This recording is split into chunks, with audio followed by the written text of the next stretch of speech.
Good morning, শুভ সকাল বন্ধুরা। Welcome to my channel এ শ্রাবন্তী। কেমন আছো? আশা করি তোমরা সকলেই খুব ভালো আছো, সুস্থ আছো। আমরাও ভালো আছি। আমার ভিডিওটা যে যে প্রান্ত দিয়ে দেখছো সকল বন্ধুদেরকে অনেক অনেক ভালোবাসা দিয়ে আজকের ব্লগটা শুরু করছি। আই হোপ এই ব্লগটা তোমাদের ভালো লাগবে। আজকে হচ্ছে শুক্রবার আর এখন ঘড়িতে 8:30 বাজতে যায়। তা কালকে রাতের বেলায় কর্তামশাই বলেছিল যে সকাল সকাল বেরোবো না, একটু বেলা করে বেরোবো, ওই 11টা নাগাদ বেরোবে। তা আমাকে কিন্তু আধ ঘন্টা আগে বলে যে 10:30টায় বেরোবো। তা আমিও বললাম যে তাহলে ঠিক আছে, টিফিন কি খেয়ে বেরোবে না একবারে ভাত খেয়ে যাও, কারণ দুপুরবেলা না ভাত রান্না করছি আর এই গরমেতে না ভাত নষ্ট হয়ে যাচ্ছে, ফ্রিজে রাখছি না, কারণ কখন আসবে যদি ভাত চাইছি আবার ফ্রিজ থেকে বার করে দেবো। তাই এই করে করে কিন্তু ভাত আমার নষ্ট হচ্ছে। তা বললো যে ঠিক আছে একবারে ভাত করে দিও, ভাতটা খেয়েই বেরোবো। তা সকালে কিন্তু উনি ভাত খেতে চায় না। তা আজকে বললাম যে না, খেয়েই যাও, কারণ দুদিন ধরে ভাত খাচ্ছে না, মানে ভাত বলতে গেলো যে নষ্ট হচ্ছে, ফেলে দিচ্ছি। তাই এখানে ঝটপট করে কিন্তু আমি ভাজাভুজি করে নিলাম। আজকে রান্নার কোনো ঝামেলা করলাম না, কারণ তাড়াতাড়ি করে দিতে হবে।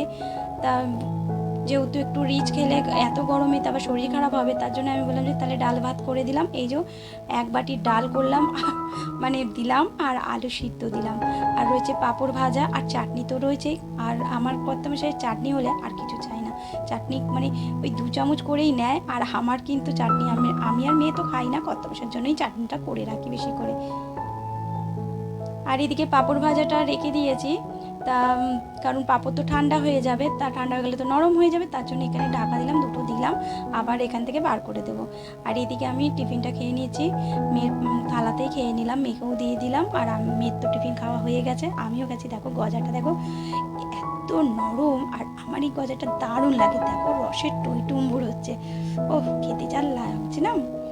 তা চলো খেয়ে নিই। খাওয়া দাওয়ার পরে এই যে নতুন অতিথি তোমাদেরকে দেখাচ্ছি, দেখেছো? এই দেখো লাভ দিল, যা কোথায় চলে গেল। আমি যখন খাই বা খাওয়া দাওয়া হয়ে যায় তখন কিন্তু ওকেও একটু ওখানে খাবারটা দিয়ে রাখি, ওখানেই এসেই খাবে। তারপরে এই যে রাতে আসেন, আর উনি এই যে খাওয়া দাওয়া হয়ে গেছে, উনি বেরিয়ে যাওয়ার পর কিন্তু আমি লেগে পড়লাম ঘর ঝাড়তে। হ্যাঁ, পুজোর যে ঘরটা ঝাড়ি, দেখো আমরা নতুন জামা কাপড় পরি, তার ঘরকে তো জামা কাপড় পরাতে পারবো না, তা ঘরকে কি করতে হবে, একটু পরিষ্কার করে রাখতে হবে। তার জন্য কি করলাম, ঝুল ঝাড়ি নিয়ে বেরিয়ে পড়লাম, কি মাকড়সা সব তাড়াতে বেরিয়ে পড়লাম। যতটা আমার সম্ভব হয় ততটাই আমি করি। আগে তো একদিনেই সমস্ত কাজ করতাম, কিন্তু এখন ওই যে শরীর ঠিক নেই বলেই একদিনে সব কাজ করতে পারি না। একদিন ভাগ করে নেই যে আজকে এই কাজটা করব, কালকে ওই কাজটা করব, তাহলে দেখবে কাজগুলো কিন্তু টাপাটাপ হয়ে যায়। আর যদি একসাথে সব কাজ নিয়ে বসি না, তাহলে উঠবো কখন জানি না, আর জল তো চলে যায়। আর আমাদের এই আশেপাশে যে পুকুর নেই যে পুকুরে গিয়ে চান করব, তা কোনো দিনই করিনি সেটা, কারণ আমার বাড়ির আশেপাশে একটাই পুকুর ছিল, সেই পুকুরটা এখন পাক ভর্তি হয়ে গেছে, মানে কচুরিপানা ভর্তি হয়ে গেছে, মাছ চাষ হয়। তোমাদের দেখেছি যে খুব বৃষ্টি হলে ওই পুকুরের মাছ কিন্তু আমাদের ওই সুইমিং পুলে ঘোরে।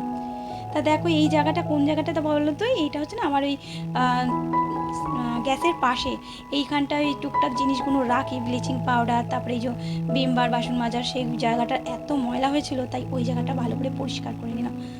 আর এখানটায় যে ঝোল ঝাড়তে চলে এলাম।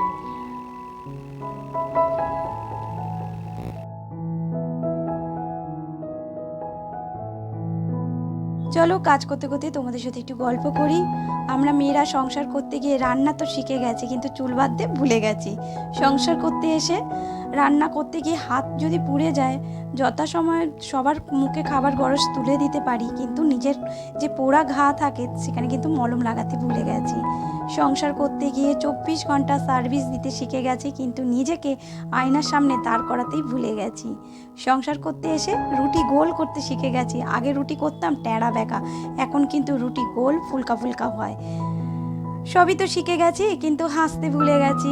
আমরা সংসার সারা দিন কিছু না কিছু কাজ করতেই থাকি, কিন্তু সেটা কারোর চোখে পড়ে না। চোখে পড়ে কি, সব সময় যে শুয়ে বসে থাকি তখনই। এই যে এত কাজ করছি, এগুলো তো কারোর চোখে পড়ে না, তাই না? এই যে এই কাজগুলো করে, কারণ আমি এই সংসারটাকে ভালোবাসি, তাই ভালোবেসে কিন্তু এই কাজগুলো করি, তাই না? কিন্তু এই যে এইগুলো তো কারোর চোখে পড়বে না, কিন্তু কাজ সেরে যখন বসে থাকবো তখন কিন্তু সবার চোখে পড়বে।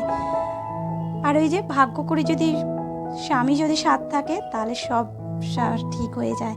আর ভাগ্য করে যদি স্বামী যদি না হয়, ব্যাস এই কথাগুলো উঠতে বসতে শুনতে হয়। যাক গে, চলো অনেক কথা বললাম। কথা বলতে বলতে কাজগুলো কিন্তু টপাটপ আমি করে নিচ্ছি। আমার সিঁড়িটা পুরো হয়ে গেছে, আরেকদিন ভাবছি সিঁড়িটাকে ভালো করে একটু পুছবো। আর সিঁড়িটা কিন্তু আমার কর্তামশাই রং করেছে।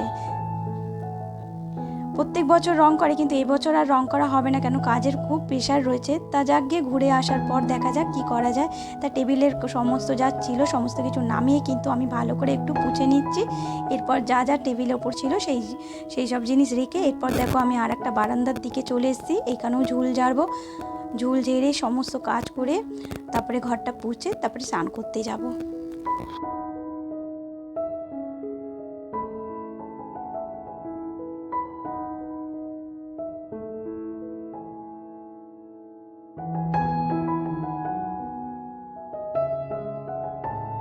কি বলো তো বন্ধুরা, কোনো মেয়েরা খারাপ বউ হওয়ার স্বপ্ন নিয়ে শ্বশুরবাড়িতে যায় না, তাকে পরিবর্তন করে সেই বাড়ির মানুষ আর সেখানকার পরিবেশ। তা দেখো আমার কিন্তু বাইরের দিকে চলে এসেছি, বাইরে ভালো করে ঝুলটা ঝেড়ে নিচ্ছি। আর ঝুলটা ঝাড়ার পর তারপরে কিন্তু আর আমি মাথায় দেখেছো কী দিয়েছি, আমার কিন্তু কালো চুল, পাকা চুল নয়, তা ওটা আমি দিয়েছি যেহেতু আমি মাথা কদিন আগে ঘষেছি, তার জন্য কিন্তু মাথার মধ্যে ওইটা বেঁধে নিয়েছি। তা ঝুল ঝাড়া হয়ে গেছে, ওর জন্য কিন্তু ওটা খুলে নিলাম। এরপরে চলে এলাম এই বক্সের এই জায়গায় যে একটু পড়েছে চুন খসে পড়েছে, ওইগুলো যে ঝুল ঝাড়তে গিয়ে চুল ঝুল সব পড়েছে, ওগুলোকে একটু পরিষ্কার করে নিচ্ছি। এগুলো করে নেওয়ার পর পোছাপুছি এখানেও করে নেবো। আর এখানে আমার সোনা মানিক প্ল্যান্ট ছিল, ওগুলোকেও জল দিয়ে ভালো করে ধুয়ে রেখে দেবো। সংসারে কত কাজ থাকে বলো। তা ভাবছি একটু একটু করে করবো, কারণ একটু শরীর সুস্থ হয়েছে, তার জন্য কিন্তু কাজগুলো আবার করছি। কারণ যা পরিমাণে ঘামছি আমি, তোমরা দেখে বুঝতে পারছো কি না জানি না, কিন্তু প্রচুর পরিমাণে ঘামছি। আর কি বলতো, কাজ করার সময় তো পাখা চালানো যায় না, পাখা চালালে তো সব উঠতে থাকবে, তাই না? তাই পাখাটা বন্ধ করেই কিন্তু সমস্ত কাজ করে নিচ্ছি।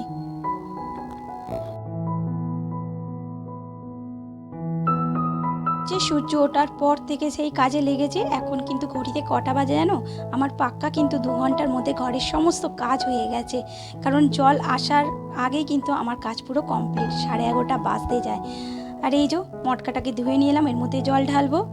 আমার আজকের ভিডিওটা যদি তোমাদের ভালো লাগে অবশ্যই লাইক কমেন্ট করো। আজকে যদি কোনো নতুন বন্ধু প্রথমবার আমার ব্লগ দেখছো, ব্লগের কোনো অংশ যদি ভালো লাগে অবশ্যই লাইক কমেন্ট করে তোমরা যদি চাও আমার এই ছোট্ট পরিবারে মিষ্টি সদস্য হয়ে যেতে পারো, তার জন্য তোমাদেরকে সাবস্ক্রাইব করতে হবে। সাবস্ক্রাইব পাশে যে বেল আইকনটা আছে ওটা টুং করে বাজিয়ে দিও, আমি নতুন ভিডিও ছাড়লে সঙ্গে সঙ্গে তোমাদের কাছে নোটিফিকেশন পৌঁছে যাবে। আর যে সকল বন্ধুরা অলরেডি করে রেখেছো এই সমস্ত কাজ তাদেরকে অনেক অনেক ভালোবাসা। চলো আমার এদিকে তো জল ভরা পুরো কমপ্লিট হয়ে গেল, এরপর ঘরটা পুছে নেই, তারপর আমার কাজ কমপ্লিট হয়ে যাবে।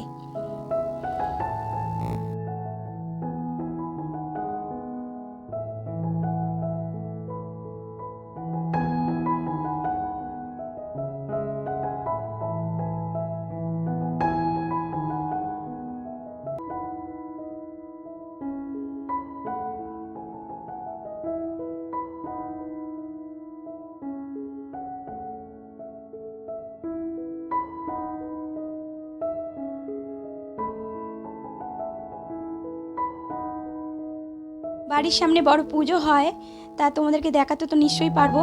আর জানো না মাইক বাজবে, আমি যে কিভাবে ভয়েস দেবো আমি নিজেও বুঝতে পারছি না কোন সময়, তাই একটু মানিয়ে নিও। হয়তো আমি মিউজিক দিয়ে হয়তো ছেড়ে দেবো কদিন, মাইকের জন্য হয়তো দিতে পারবো না, কথা বলতে পারবো না তোমাদের সাথে।